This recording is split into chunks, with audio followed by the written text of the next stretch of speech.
You are listening to Open Democracy. Thanks everybody for coming. It's great to see so many people here this evening. My name is Trilling. I'm a journalist and author. I'll be chairing tonight. Again, I'd just like to say how pleased we are to be able to have this conversation with Gary.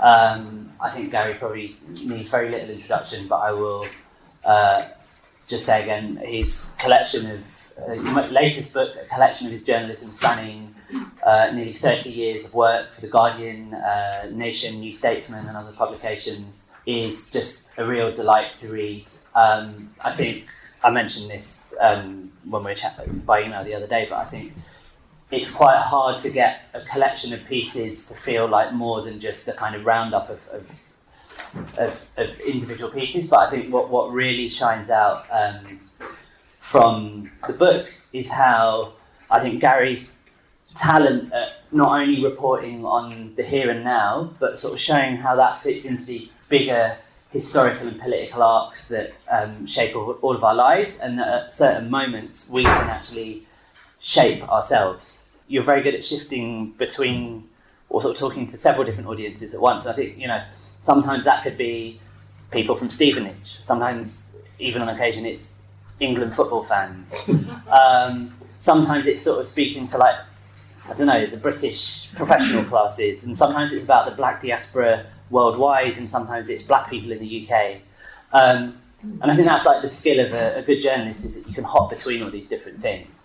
But this Dispatches from the Diaspora, you've kind of focused on, I don't know if it's a particular group that you have in mind that you're addressing, but certainly a particular sort of set of experiences that you wanted to write about with that. So I just wondered if you could start telling us about, well, who is that we that you're talking about there, and why make this address at this point? So that is in the introduction, and I think the we that I'm referring to there are two actually. There's we as black people are not where we were. Also, and these two things of course overlap, we as a society are not where we were, and we're not where we need to be. And when I say we're not where we were, I think it would dishonour the hard work that lots of people have done over the years to say nothing's changed.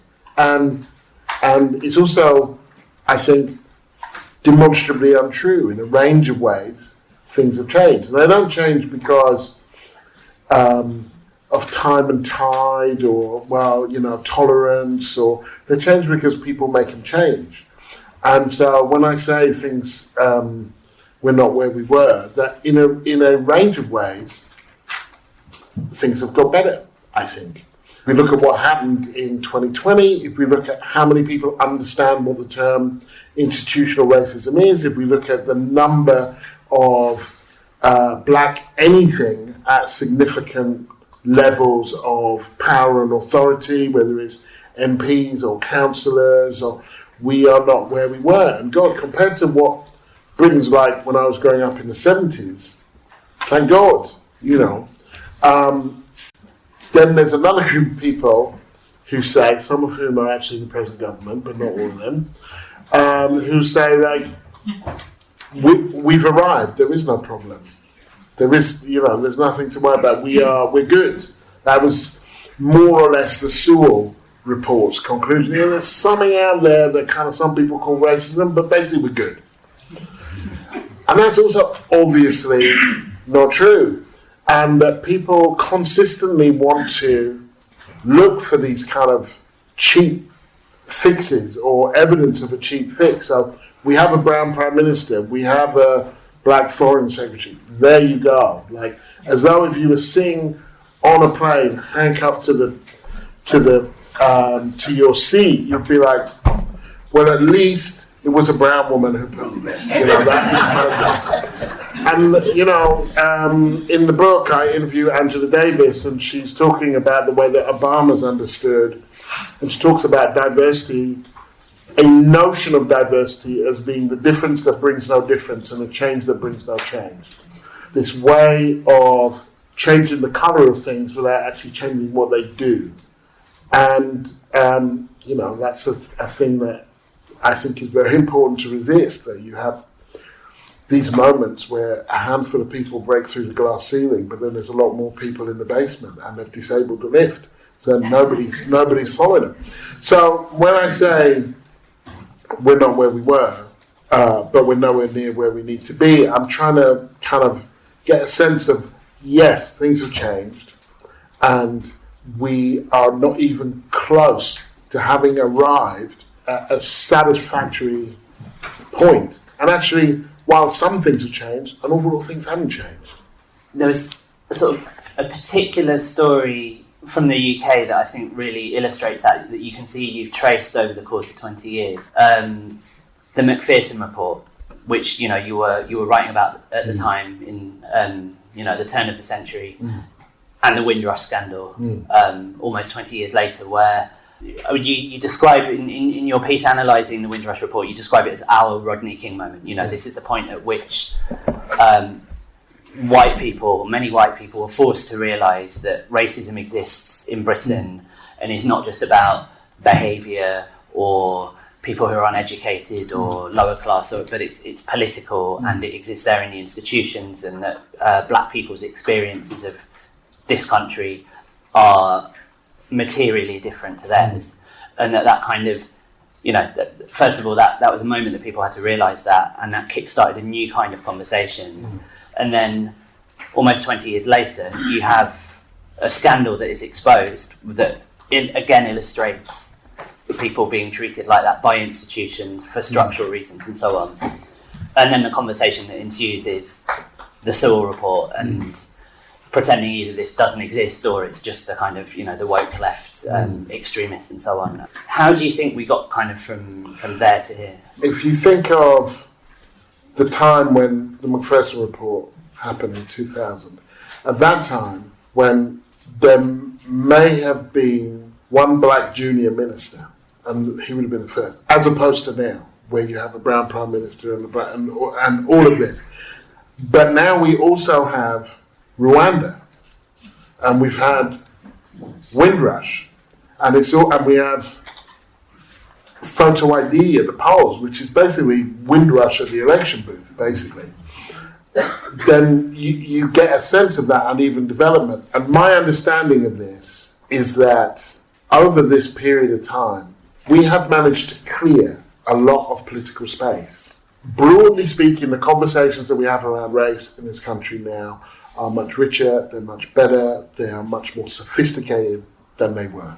When somebody like whatever that Queenie lady was who was asking but where are you really from? That now seems incredibly antiquated and just a not particularly sophisticated way to be racist. It's like, lady, update your racism. Whereas that was bog standard stuff when, in years gone by. And so in all sorts of ways, space has been cleared, but we have not been able to build on it. So we have a situation where consciousness is raised, where awareness is raised, where people are more sophisticated, and yet we don't have the institutions to incubate that, and we haven't been able to enshrine that in our politics, particularly.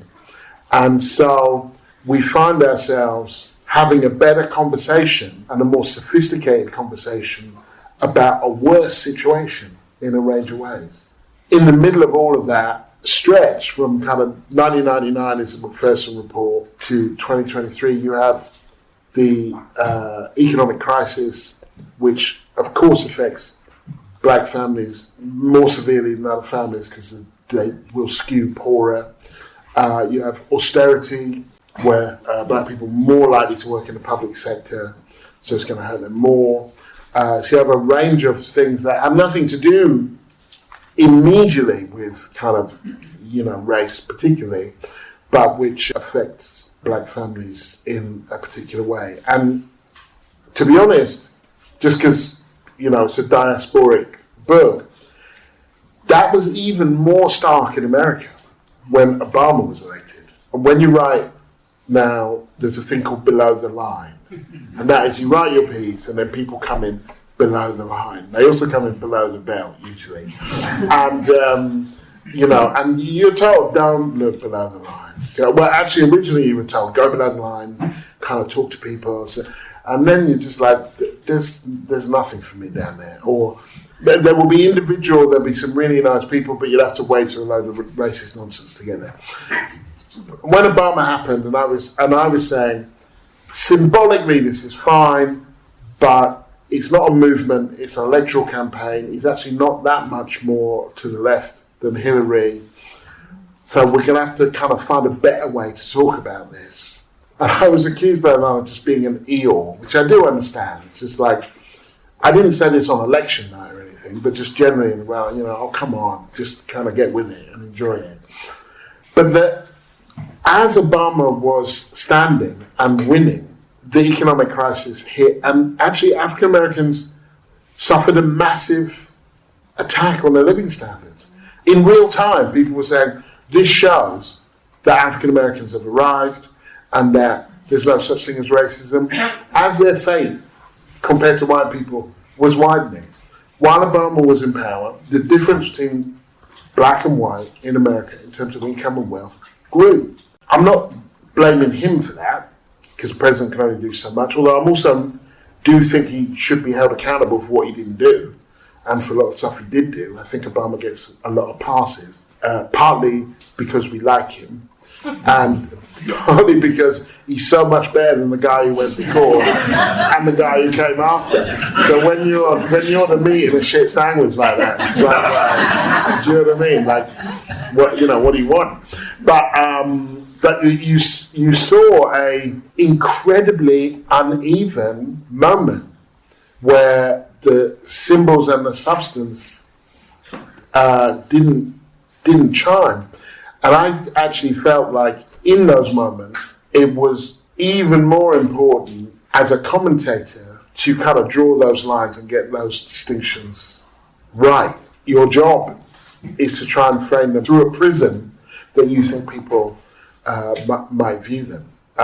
I think that dissonance was even more stark in America.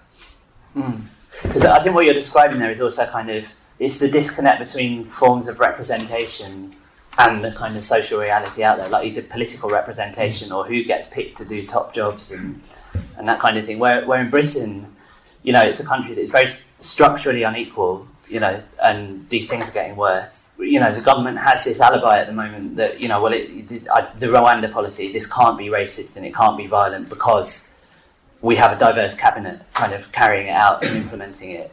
And then at the same time, you've got this like increasingly loud noise from the right that actually, this kind of, I know you said you hated this phrase when we were talking earlier, but like this kind of culture war politics that actually Britain is completely divided and, this tiny left-wing extremist mob has taken over and everybody, the kind of picture they paint of the country is one where everybody's at each other's throats all the time over issues like race and culture and gender and so on. Which to me, or when being someone who writes about that a lot, I spend a lot of time immersed in that, and then sort of come out and go to bits of the country and just think this has almost no relation to kind of what happens in daily life.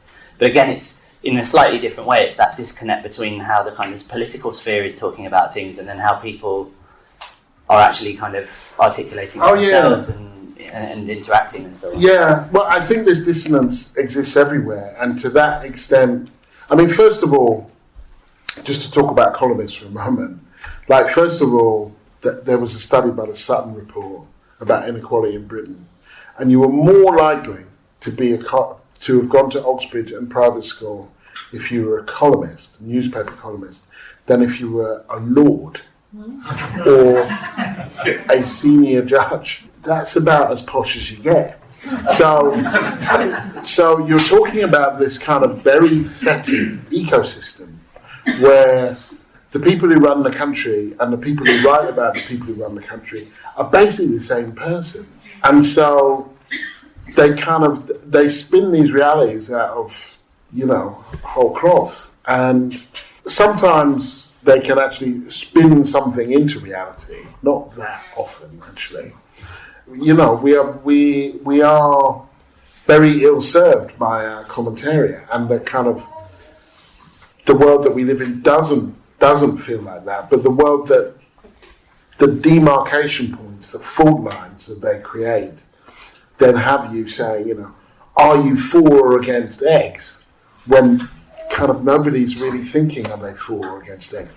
And which is why I don't do punditry, because kind of you go on some bloody show and they're like, but Gary, isn't this political correctness gone bad? And you're like, I don't know what you're talking about. I don't know what that is.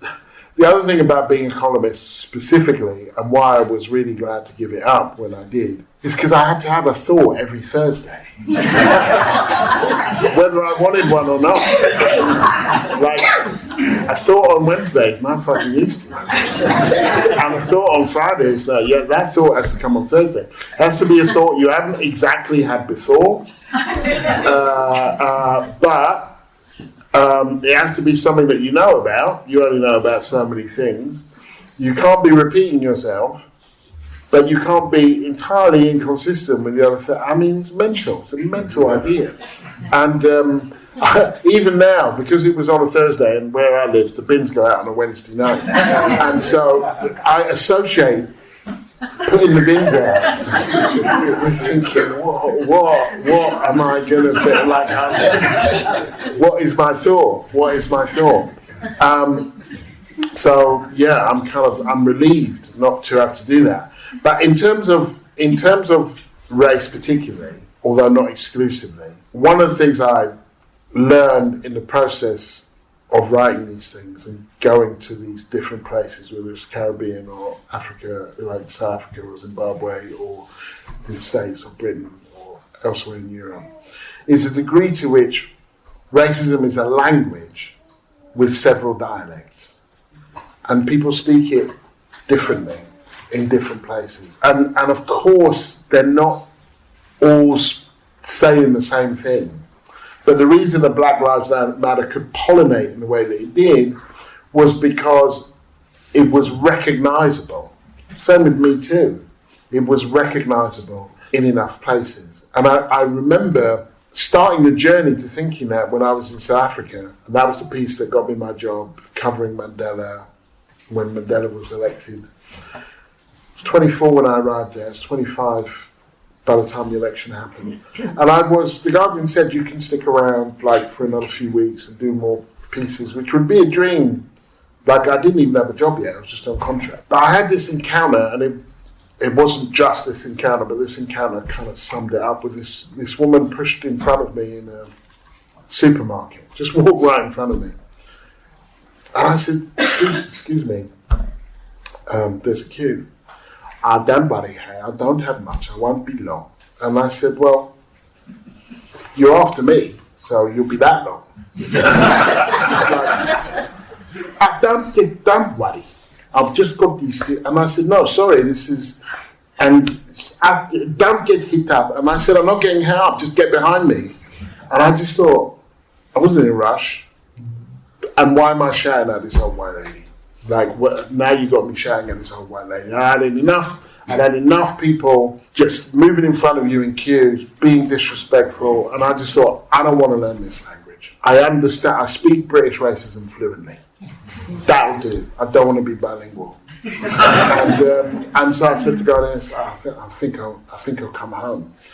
And the point there isn't that South African racism is worse than British racism.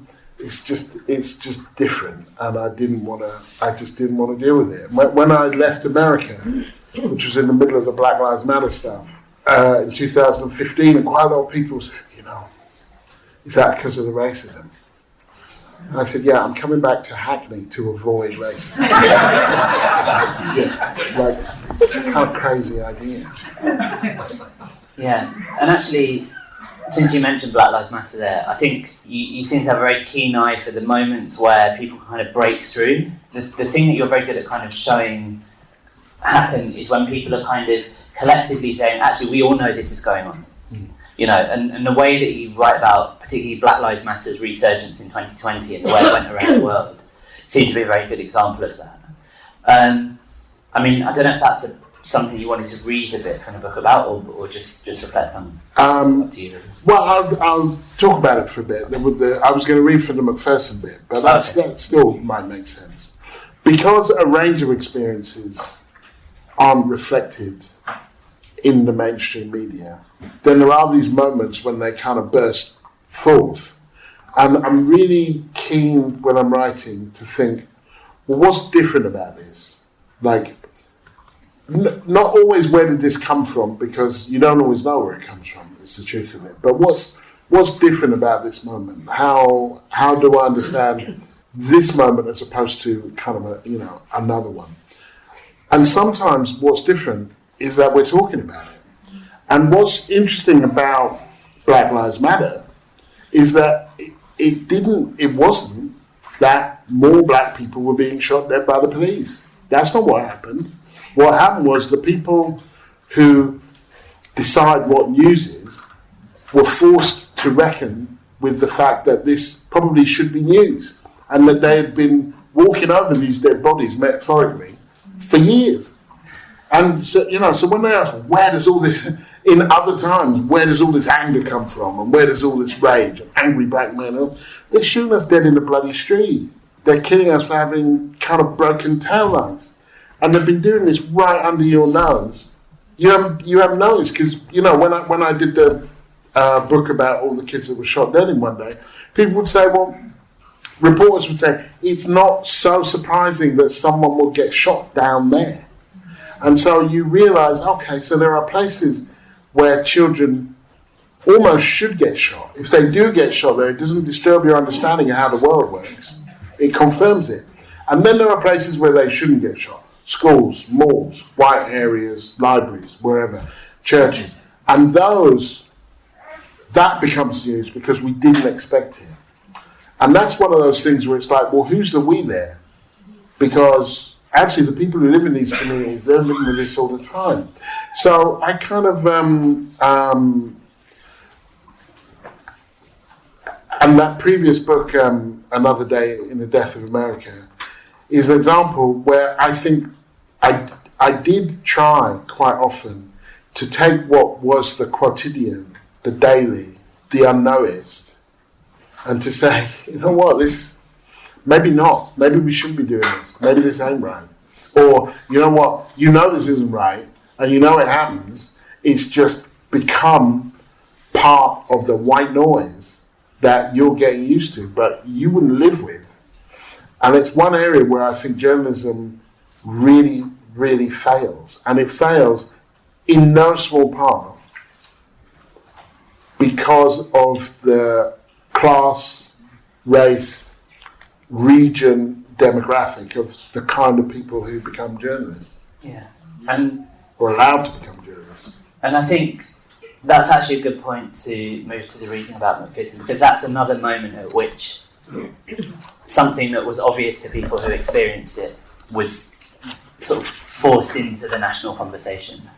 And I think that piece in particular, for me, really kind of nails that moment of recognition. So it's called A Year of Reckoning, and it's a year after the Macpherson report comes out. I just actually should say, just in case younger people in the audience aren't immediately familiar with that, the Macpherson report was the official inquiry into the murder of Stephen Lawrence, a black teenager in 1993, whose death was not properly investigated by police, and police who also, based on racist assumptions, treated him and his friends like the criminals, and led to this finding of institutional racism in the police force, in the Metropolitan Police, which then prompted this year of reckoning. Yeah, I mean, basically, everybody knew who did it. And the police, because of their racism, and that's not even a controversial point now, completely bungled the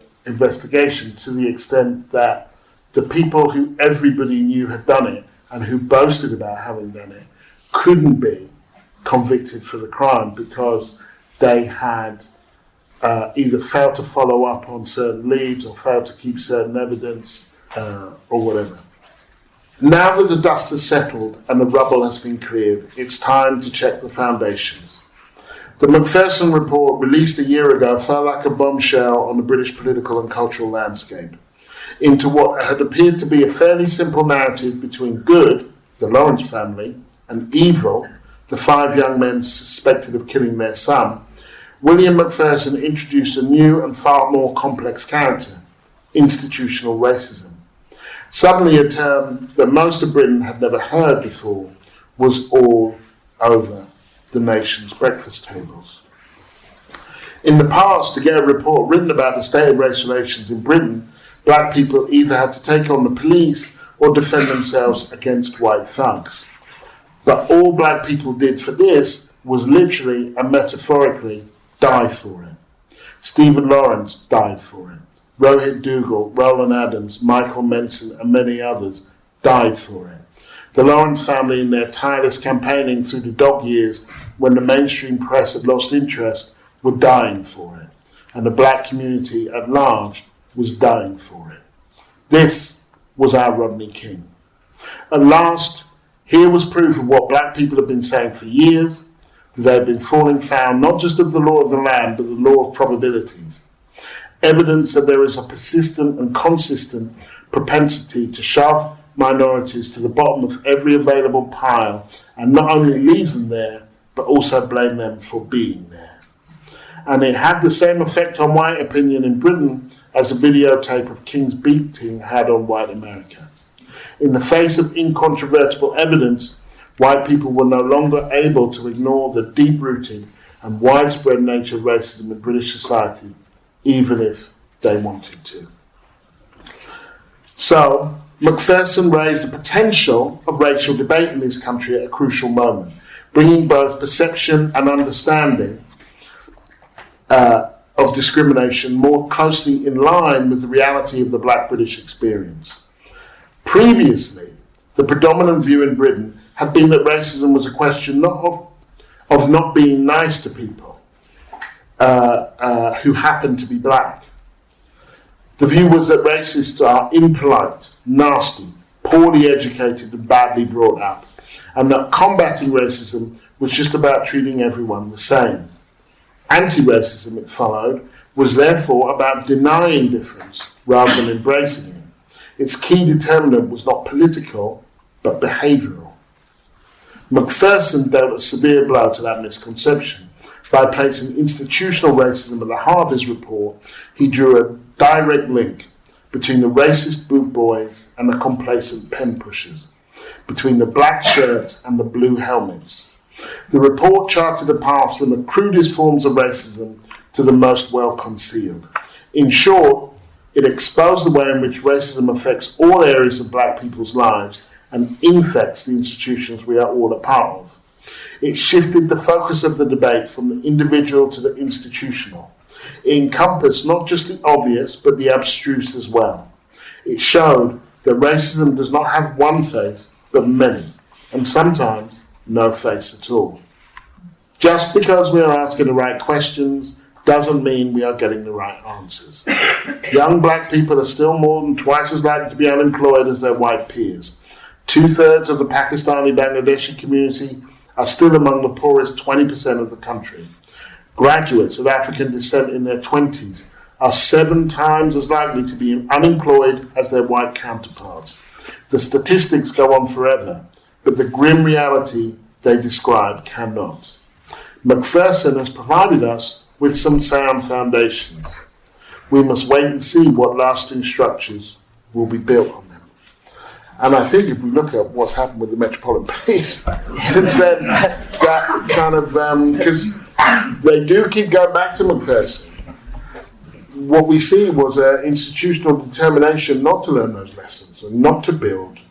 And actually it's drawn in, and this would be one good example where, on the one hand, one might argue things have remained the same. If you look at the reports of racism in the Met and so on,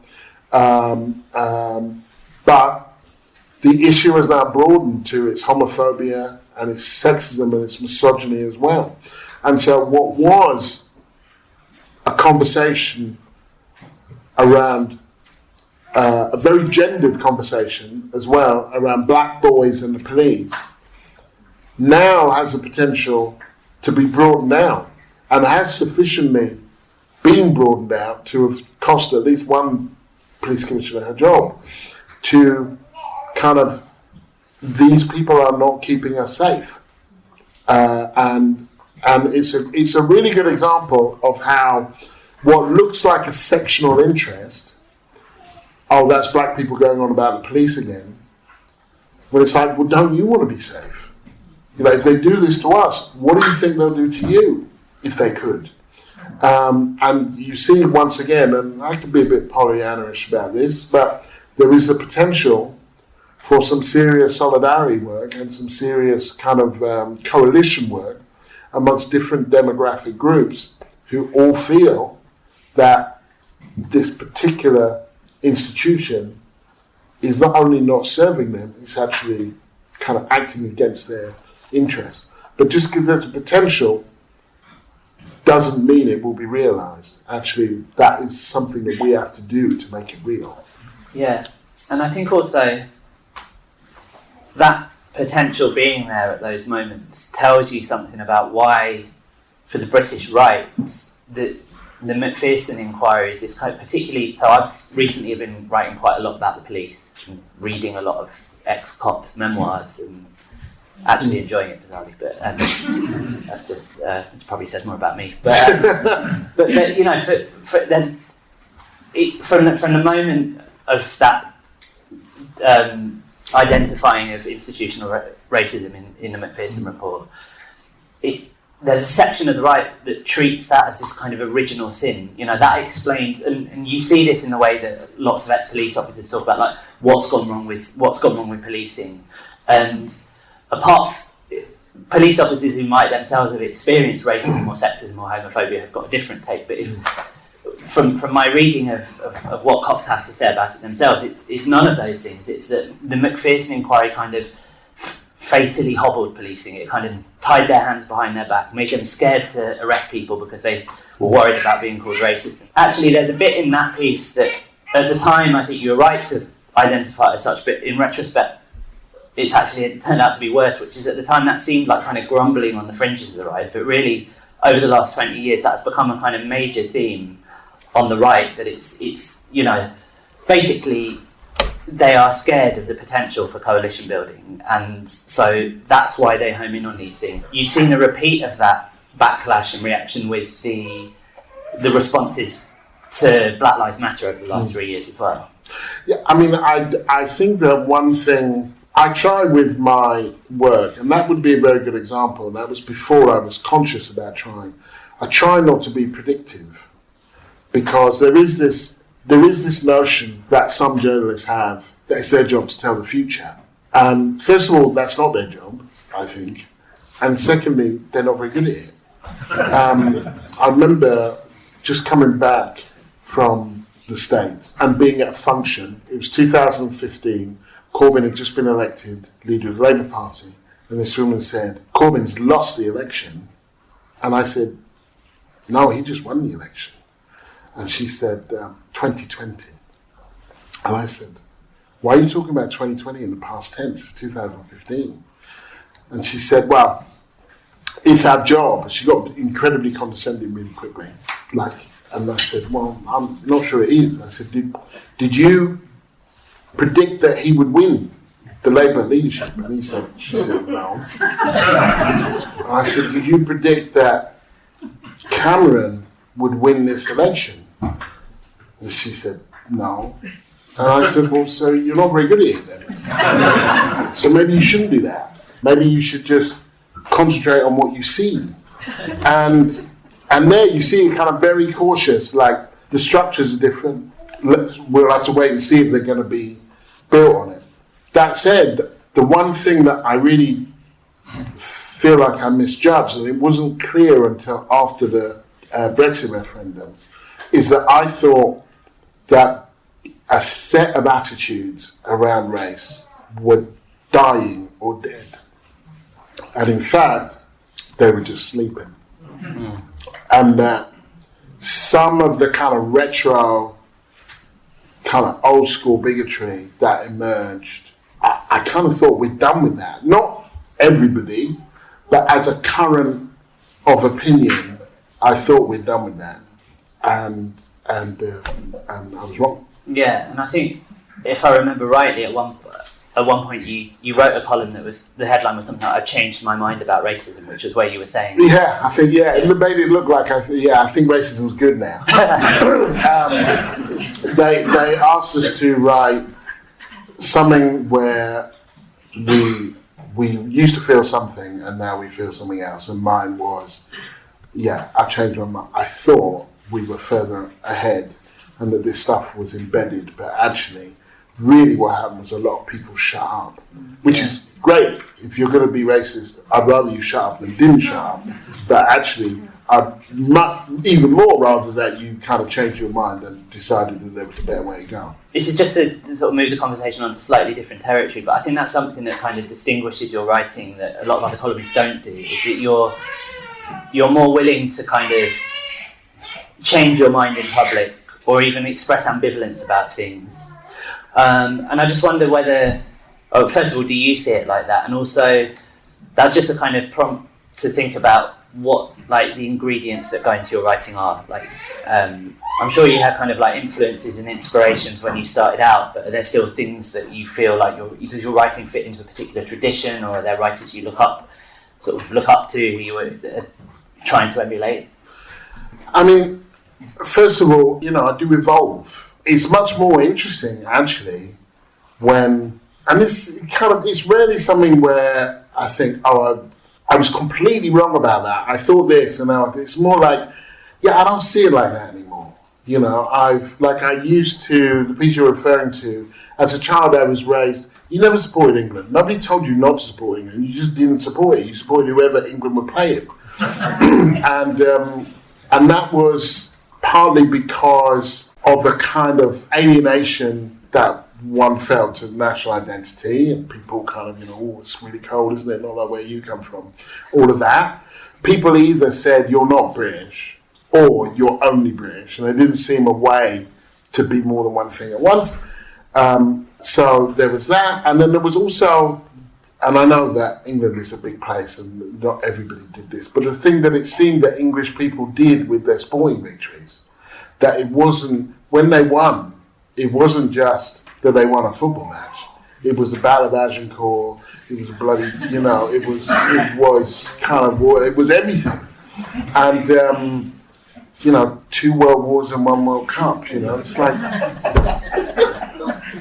you beat Belgium, on penalties, and you're invoking both wars. So I didn't support England, and at a certain point, I had a bit more of a comfort with it. Partly probably about being away, partly about the other thing, there were no black players in the England team until I would have been 13 or 14, something like that. So football culture had kind of calmed down a bit. I felt there was space to do that. And I think describing the way that one evolves, who'd want to be someone that just thought exactly the same thing 20 years ago that they did now? Like, it kind of, it's like, where's the fun in that? And it's a kind of merciless terrain where, particularly with social media, where people will pounce on you and kind of, they want it to be like you're right or you're wrong and you're this or you're that. But I always find more interest in the nuance, in the kind of, I always say to people, if you're writing a column, and I used to do these long form writing classes at The Guardian, I said, you're not going to write a column in defence of murder because nobody agrees with murder. There has to be some kind of tension. Finding that place of tension and kind of really unpicking it, that was kind of, that was my sweet spot, really. That's what I really enjoyed. And through the years, I can almost read pieces and think, oh yeah, you were reading a lot of C.L.R. James then. And, okay, you were reading a lot of Kapuscinski then. And there were Ryszard Kapuscinski, who wasn't really a columnist. He would go places where people weren't, that he would be an observer, that he would ride the bus when other people were taking a plane, kind of thing. And so feeling like, so when I was in South Africa, and I don't think this is in the book, but there was a big religious ceremony, and I could have got to live with someone, but I thought, I'll go in a minibus for like 7 hours overnight with these religious folk, and that will give me something that I wouldn't have otherwise. I really got into the notion that if something was set up for the media, then you shouldn't be there. Like, it's the last place you want to be. Then you're just doing their job for them. And that went even to Obama's victory night. And I thought, well, the whole world's media is at Grant Park, where, you know, that beautiful scene where they walk out, black family taking a stroll. I just thought, there's no need for me to be there. I can watch that on telly. And so I found a bar on the south side, which is where African Americans were, called the President's Lounge, and I covered it from there. I went there the night before, found a guy who was going to vote, went with him and voted, and kind of, I just thought there's some value I can add from here. Certainly, some of those styles would have come from people like Kapuscinski. And C.L.R. James was one of these people who could he was a Marxist Trinidadian scholar and activist who could just make his analysis really sing. He wrote a wonderful book called The Black Jacobins, which I recommend to the room, about the Haitian Revolution. He wrote another one for those who are into cricket called Beyond the Boundary, which is about the role of cricket in Caribbean life. And, you know, he had several registers, and he would go from the high to the low, from Vanity Fair to the kind of cricket pitch and so on. And there was a kind of lyricism and a poetry about the way that he wrote. You have to be careful, though, when you try, you know, because you pick up this stuff and then you have to let it go, because I'm not C.L.R. James and I'm not Rizal Kapuscinski, do you know what I mean? And you wouldn't want to be them anyway, you'd want to be yourself. So you there is a kind of you kind of have to metabolize these things and then move on. I think we should open up to questions in a minute, but I know there was kind of one final area I wanted to ask you about, which sort of draws together some of the threads that have come up, which is that tension between feeling like, well, have things got better or haven't they? And like the kind of related question to that I think overshadows that is like, well, do people have the power to change things or not? Mm. And, you know, like I was saying before, you're very good at kind of showing the moments when people can kind of burst through that media politics bubble and so on. But you do have a kind of theory of change, to use a horrible phrase, beneath that I think was really summed up in that final Guardian column that you wrote. And I wonder maybe if it's worth reading a bit of that just to kind of end our conversation. Sure. So this was the last column, and it came out. This becomes relevant right at the end. It was in January 2020. So the Tories won in 2019. It's called "In These Bleak Times, Imagine a World Where You Can Thrive." When I was a child, my mother used to put on the song "Young, Gifted and Black" by Bob and Marcia, put my feet on hers, and then dance us both around the living room. They're playing our song, she'd say. It was the early 70s. She was barely 30, and I was the youngest of 3 children she was raising alone. Struggling to believe there was a viable future for her children in a country where racism was on the rise and the economy was in the tank, we danced around the living room, singing ourselves up, imagining a world in which we would thrive, for which we had no evidence, though we did have great expectations. Much of the politics that has informed my writing in this space came from my mum. It's partly rooted in her experience. She came to Britain just a month after the Commonwealth Immigrants Act was passed, and she came because the then Health Minister, Enoch Powell, had embarked on a colossal programme of NHS restructuring that required more nurses. She was living proof of the immigrants that the British economy needs, but that its political culture is too toxic to embrace.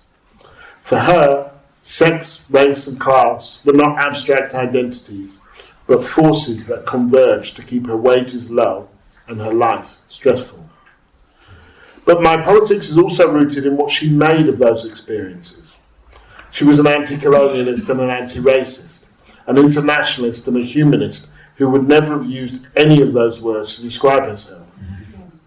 Race-conscious as she was, most of her community activism, youth clubs, literacy classes, discos in the church hall, took place in the working-class white community. They were her people too.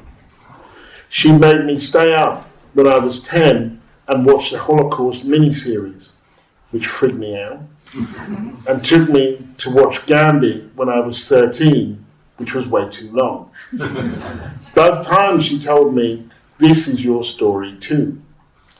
She believed the world she wanted to create was never going to come to her, so she would have to take the fight to it.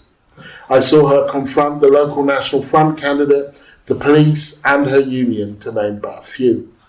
She took me on my first rally, Help the Aged, when I was 4, my first demonstration, CND, when I was 14, and my first picket, the South African Embassy, when I was 17. Even in her sudden and untimely death, there were valuable lessons. That life is too short to waste on people you don't care about, but long enough to make a difference if you want to. She was 44. I was 19. She never got to read my columns. I think my presence on these pages would have been as unlikely to her as anything else she hoped I might achieve as a child as we padded around the living room. I sign off from this column at a dispiriting time. With racism, cynicism and intolerance on the rise, wages stagnant, and faith that progressive change is possible, all declining, even as resistance grows. Things look bleak. The propensity to despair is strong, but should not be indulged.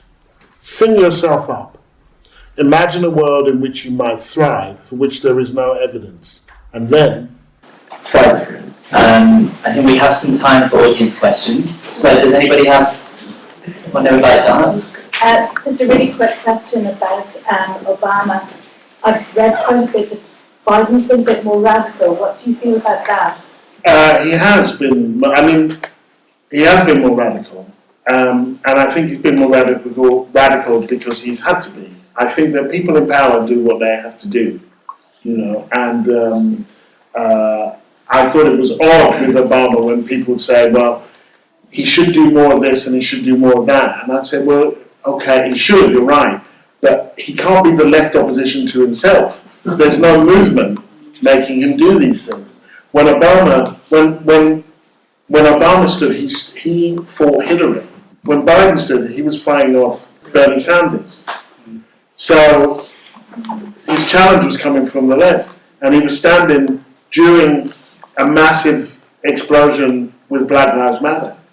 And so it shows the degree to which what we do on the ground makes a difference. Because when Obama stood, people stood and watched. This is wonderful. And it's yeah, but when he stops running, you have to keep going. Because otherwise, all of the pressure is going to come from the business interests and the corporate interests and so on, and that's what happened. So Biden, and because Biden's history is way to the right of Obama's, but he did what he had to do to kind of please the constituencies that he had to please, and thank God they have been active in this moment. And my question kind of relates to what you said about Obama and how he was a symbol and the symbolism attached to him, but also to the fact that many conversations have taken place but not necessarily translated into action and change. And to just illustrate that, when Obama was elected, my daughter, who was probably about 9 at the time, I remember her reaction to it. She sat in the back of the car and she sort of went, "Wow, Mom, that's great.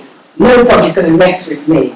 And I sort of looked at her and thought, "Gosh, where did that come from? What does that mean?" It was incredibly powerful. And then fast forward to the Russian invasion of Ukraine, when there were stories that came out about Asian and Black people trying to get on trains to escape. She then turned to me, now she's about 22, so she said to me, "Mum, do you think that could happen here?" Yeah, I mean, I think that we build our sense of possibility from what we see other people doing and from what's around us. That our sense of what could happen is embedded in what we see happen, and our sense of possibility is wedded to the things we know to be possible, which is why part of what I was doing there in that last piece, when I say just imagine a world for which there's no evidence, is that I'm really keen on actually trying to imagine a world that you can't see, of being a utopian thinker. And just imagine for a moment that Martin Luther King got to the top of the steps of the Lincoln Memorial and said, I have a 10-point plan. So I have a dream. Right? And he didn't. And he said, I've got a dream. And then he built this image of a world that was so far from the reality. I mean, within a couple of weeks, the 4 little girls would be firebombed in Birmingham while they were at Sunday school. But sometimes, actually, you can't be dreaming all the time. You've got to wake up. Imagine the world that you actually want to live in, as opposed to the next possible thing. I think is actually really important for my sanity as much as anything else, and why I think I would make a really terrible politician. Well, I think we need to wrap up now. I'll just very quickly say thank you to New Bookshop for organising the event. Thank you to all of you for coming for this fascinating conversation we've had this evening, and thanks most of all to Gary Younge. You've been listening to a podcast supported by Open Democracy. If you liked it, please consider making a small donation to help us do more. As a small media organisation, Open Democracy relies on the backing of people like you to keep going.